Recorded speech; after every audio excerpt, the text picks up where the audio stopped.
તને કહો. બી ગઈ. હા, નાની વહુ ને બા આવ્યા છે તો હજી ઉઠ્યા નથી. ક્યાંથી ઉઠે? આ બિસાડા આખી રાત બસમાં બેહીને આવ્યા હોય. ભલે ને હું તા ઘડીક વાર કામ હતું કાંઈ? હા, કામ તો નહીં, પણ તને તો ખબર છે ને કે ગામડે બધા વહેલા જાગી જતા હોય તો જાગી જવું જોઈએ. ભલે નાઈટ નો દી ભૂતા હોય, આખી રાતનો ઉજાગરો હશે બસનો, એવું હોય તો કાલ વહેલા ઉઠાડી દેવું. હા હા, હું ને બાપુ બે વાડીએ જઈએ છીએ. બાપુ, હે બાપુ. હા હાલો ઝટ, આ દાડિયા બધા આવી ગયા છે. કેટલા દાડિયા છે? અરે હો બેટા, આજે 15 દાડિયા છે એટલે દાડિયાનું છે ને ટાણાહાર ભાત લઈને વહી આવજો પાછા. આ ઘરના બધા કામ પતાવીને વેલા હાર બધું રસોઈ બસો કરી નાખજો. હું તને તેડવા નહીં આવું, તું તારી રીતે જ આવી જાય છે. હું કોના ભેગી આવું? અરે હાલીને વહી આવશે ને, અને બા ને આ નાના વહુ તો આવ્યા છે ને તો એને લેતી આવશે હારવાર, એટલે બધી વસ્તુ હારવાર આવી જાય. તમને પણ ખબર ઈ લોકો છે? છે ક્યાં હજી? થાકી ગયા છે, હુતા હે. અરે બા, હોવાનો ટાઈમ છે પણ બાપુ, તમે હું એના જેવા થાવશો? શહેરમાં રહેતા હોય એટલે વહેલા ઉઠવાની એને ટેવ ન હોય. ખોટા ખોટા હેરાન નથી કરવા, ભલે હુતા. અરે પણ હો હુતા ભલે ને હુતા, પણ આ તમારી માને તો જગાડાય ને. હમણાં ઉઠી જાહે, મેં કહી દીધું એને. ક્યાં ક્યાં હુતી ચાલે હું જગાડી. ના ના, રહેવા દો ને બાપુ. બાનો સ્વભાવ ખબર છે ને, હમણાં હવારમાં આખું ગામ ભેગું કરશે. આ શહેરમાં ગઈને હારવાર એના રંગરૂપ બદલાઈ ગયા. અરે બાપુ, બહાને જાવું તું કે મારે નાનકાને ભેગું રહેવું છે, તેમાં તમે ને હું શું કરીએ કે? આપણે તો કીધું તું કે અહીંયા રહ્યો, પણ એ કે ના, હું અહીંયા નહીં રહું, તાર બાપુ તારી ભેળા રહે ને હું નાનકા ભેળી રહી. અરે પણ નાનકા ભેળી રે એનો ક્યાં વાંધો છે? આ આટલા વરસ અહીંયા એને કાઢ્યા છે તો આની રૂઢી કઈ ભૂલી થોડી જવાની હોય. રહેવા દો ને બાપુજી.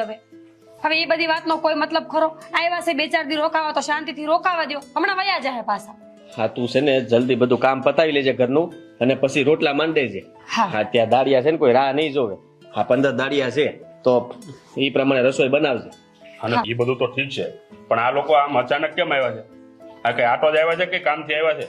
કહેતા હતા કે બધું અનાજ કરિયાણું લઈ જવું છે ગામડે, ઘઉં ને મગ ને બધું, એટલે એ બાને આટો મારતા આવે ને બધું લેતા આવે. અરે અહીંયા આવીને આમ પાડાની જેમ પડ્યું રહેવું છે.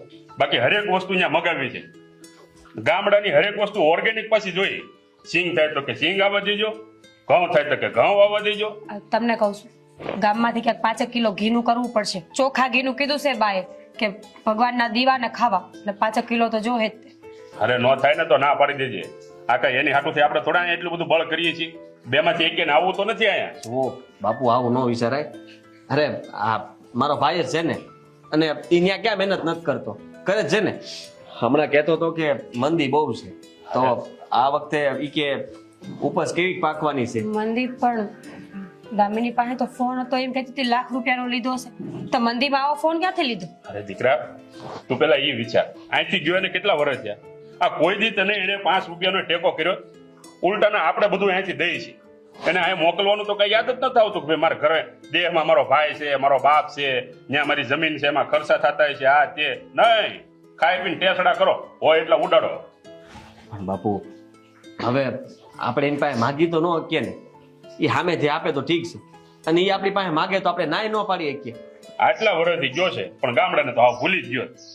આટલે આ વરસાદ પડતો હોય, માવઠા પડતા હોય, આપણે કેટલી નુકસાની થતી હોય, ક્યારે એને સંભાળ લીધી? ક્યારે તને હાથે ખોટે ફોન કર્યો કે ભાઈ આ તમારે કઈ અહીંયા તકલીફ હોય તો મને ફોન કરજો, મારું કઈ કામ પડે, મારા લાયક કઈ જરૂર હોય તો મને કહેજો? ક્યારે કીધું તને?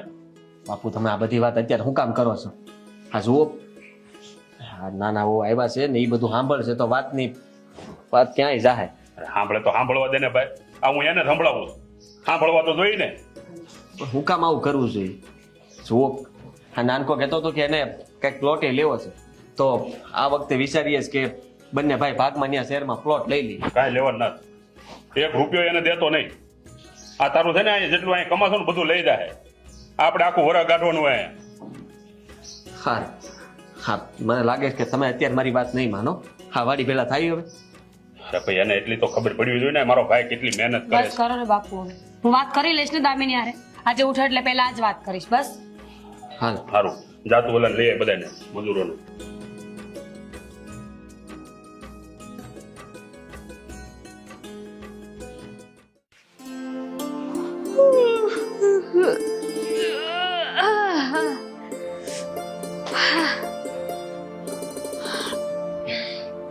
ગ્રુપમાં મેસેજ નાખી દઉં.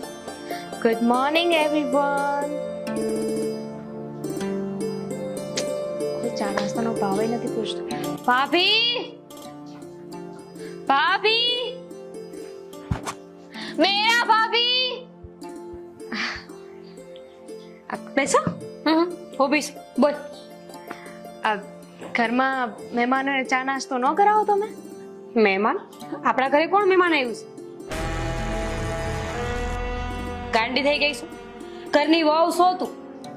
હા તો ઘરની વહુને નાસ્તો નહીં કરાવવાનો એવું? મહેમાનોને જ કરાવવાના. તે કીધું કે મહેમાન આવ્યા છે, ઘરની વહુને નાસ્તો તો કરાવવો જ જોઈએ. પણ ઘરની વહુ ઉઠીને બધાયને પૂછે તો કેવું લાગે? એટલે એટલે એમ કે મેં ચા નાસ્તો નથી કર્યો. મેં તો વિચાર્યું કે આજ મારી દેરાણી છે ને મસ્ત મજાનો નાસ્તો બનાવીને મને ખવડાવશે, તો તું કઈ ખારું ખારું બનાવીશ ને? એક્સક્યુઝ મી, હું કઈ કામ કરવા નથી આવી. આ શું સવારમાં ઉઠી ત્યાં તો ચાલુ કરી દીધું તમે, આ બનાવી નાખો તે બનાવી નાખો. જુઓ ભાભી, હું કઈ નથી કરવાની. ચા નાસ્તો તૈયાર હોય ને તો મને કહી દો. પણ આ તો કશે હોટલ નહીં હોય ને, હું બહાર જઈને પણ નહીં કરી શકું. પણ દામિની, આવડું મોટું ઘર છે, આટલું કરિયાણું ખેડકું છે, એ કોના હાટું? આપણા હાટું જ ને. કઈ ખારુંથી બનાવીને ખાઈ લઈએ. અને મેં એટલા માટે નથી બનાવ્યું કે અમે તો અહીંયા શું કરતા હોય, ચા ને રોટલી ને કા ભાખરી. તું કઈ ખારું બનાવીને તો બધાયને ભાવે. ભાભી જુઓ, મારે બિલકુલ ગુસ્સો નથી કરવો, બિલકુલ નહીં. એટલે પ્રેમથી કહું છું, આજે તમે આ ભૂલ કરી એ કરી, પણ હવે ના કરતા. મને છે ને સવારમાં હું ઉઠું ને એટલે ચા નાસ્તો તૈયાર જોઈએ છે. દામિની, ચા નાસ્તો તૈયાર જોતો હોય ને તો હોટલમાં જવું પડે. આ તો હોટલ નથી. સવારની 4 વાગ્યાની ઉઠીને ઢહડા કરું છું અહીંયા હું. નવરી નથી થઈ કાંઈ. અને હજુ તે 15 જણાના રોટલા ઘડવાના છે મારે. નવું તો કઈ મને લાગતું નથી. એટલે કાલે જેમ હતું એઝ ઇટ ઇઝ એમ જ છે. અહીંયા કઈ બદલાયું એવું લાગતું નથી. 4 વાગ્યામાં ઉઠીને તમે શું કર્યું? બધું હતું એમને એમ તો છે. શું કર્યું એટલે? તને બધા કામ ગણાવવા પડશે મારે. ગણાવો. કચરા વાળ્યા, પોતા કર્યા, ઠામણા ઉટકા, અને આ છે ને બાજુના ફળિયામાં ઢોર બાંધ્યા છે. એનું કામ એમનેમ તો ન થઈ જાય ને. એ બધું મેં કર્યું છે. હા તો મને શું કામ ગણાવો છો? મેં નહોતું કીધું તમને કે આ બધું કામ કરો. અને કામ કર્યું છે તો કઈ નવાઈની વાત નથી, એ તો કરવું પડે. અને 4 વાગ્યામાં ઉઠીને તમને કોણ કહે છે કે આ બધું કરો? અરે 10 વાગે ઉઠીને કરો. અમે પણ ત્યાં છે ને લેટ જ કામ કરીએ છીએ. કારણ કે તમારે ત્યાં કઈ કરવું નથી પડતું ને, એટલે તૈયાર તો બધું અહીંયાથી આવે છે. સંભળાવો છો મને? હા, સંભળાવું છું. કારણ કે તે કામ જ સંભળાવવા જેવા કર્યા છે. મગ જોઈ, ચોખા જોઈ, ઘઉં જોઈ, ઘી જોઈ, તો એ બધું કઈ મફત નથી ઉગતું. એના હાટું અમારે 4 વાગે ઉઠવું પડે છે અહીંયા. હા તો ગણાવો છો છે ને?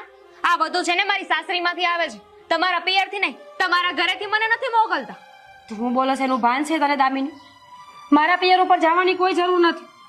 અરે આપણું સારું છે, આપણે કામ નહીં કરી તો કોણ કરશે? તું મોડી ઉઠી, હું એકવાર તને ઉઠાડવા નથી આવી. હું કામ કે તું થાકી ગઈ હતી? ઉપકાર કર્યો મારા પર અને પછી સંભળાવી દીધું, એનું શું? જુઓ ભાભી, તમે જે કરતા હોય તે, મને અહીંયા રહેવાની ટેવ નથી. મને ઘરેથી કહેવામાં આવ્યું ને એટલે હું અહીંયા આવી છું. તો પ્લીઝ જેટલા દિવસ હું અહીંયા રોકાઉં ને એટલા દિવસ મને શાંતિથી રહેવા દેજો. પ્લીઝ. મને ખબર પડે છે કે સમજાવું? કોઈ જરૂર નથી સમજાવવાની. મારાથી થાય ને એટલું કામ હું કરીશ. બાકી કામ બધાયને કરવું પડશે. નહીં થાય. ચા નાસ્તો બનશે કે નહીં બને? બનશે. મહેમાન છો ને અમારા ઘરના, તો બની જાય. બીજું કાંઈ? તો જાઓ બનાવો.